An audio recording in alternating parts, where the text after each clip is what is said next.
Hello all. One of the things you're going to want to do with your new computers is play around with the new Windows 10 experience. There are some slight changes from Windows 7. There are a lot of things that are similar, and there are some pretty cool features that are not featured on Windows 7. So I'm going to talk through some of those cool features that you may not be able to pick up intuitively on your own. The first thing is the fact that, like Windows 7, there is a Start button. In the case of Windows 10, obviously it's a square. When I click this, you'll see that my most recent applications or programs show up. I have a list of all of the different applications I have available via the All Apps button. If I click this, you can see all of the different things I have there. I can even click on a letter and I'll get a filtering functionality so that if I have a lot of applications, I can jump to a specific letter based on the first name of the application. When I go back, I have a settings button. I can open up all of my different settings. You can play around with that. And then I also have the option for my power where I can shut down or I can restart. On the right side is a collection of tiles that is a throwback to Windows 8, which happened to be a disaster for Microsoft. But there are some really cool functionality and feature options with this. The first thing is that you'll notice they're basically shortcuts to different programs or applications. And you can designate whatever you want here, and it'll just be a matter of playing around with it. These are pretty much all the things that default on. You can resize this entire window to make it smaller or shorter according to your needs.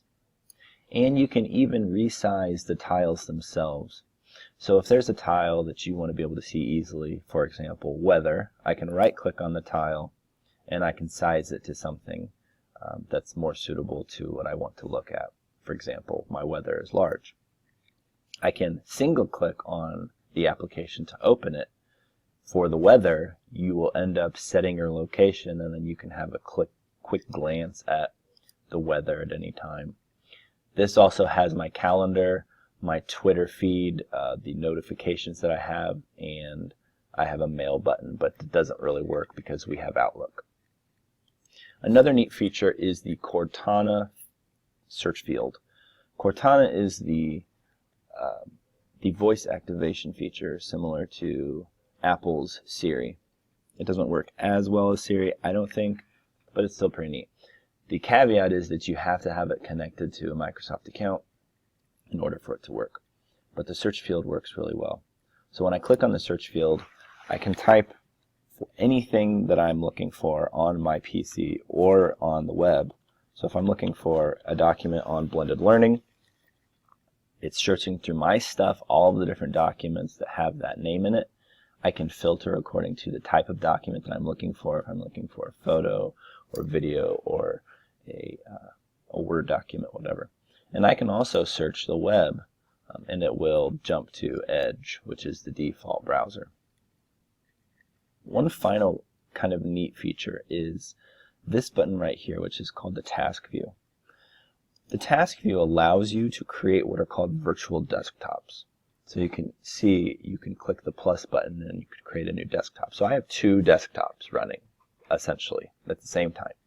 The first desktop that you've been looking at, I have my internet browsers open and I have my Outlook open. The second desktop I have available, and that's a notification that comes up via my Outlook. The second desktop has some productivity applications open. I have Microsoft Word and PowerPoint. But notice, nothing else is open on this desktop. So the neat thing is that you can really start to organize your workspace in the way you work best. Because they are new machines, there's a lot of memory, there are solid-state hard drives, you can actually have more than one application running, whereas the old machine, it would have killed it if you had 5 or 10 applications running. So this is going to be something that you'll want to experiment with to determine what works best for you. In the next few videos, we will be looking at Microsoft Word and Microsoft Outlook. There are some changes with the new version. A lot of it is intuitive, but some of it are there are some things that are a little bit difficult to find if you are not shown it. So we'll work through those things, and we will continue to learn all about our new computers and our new operating system.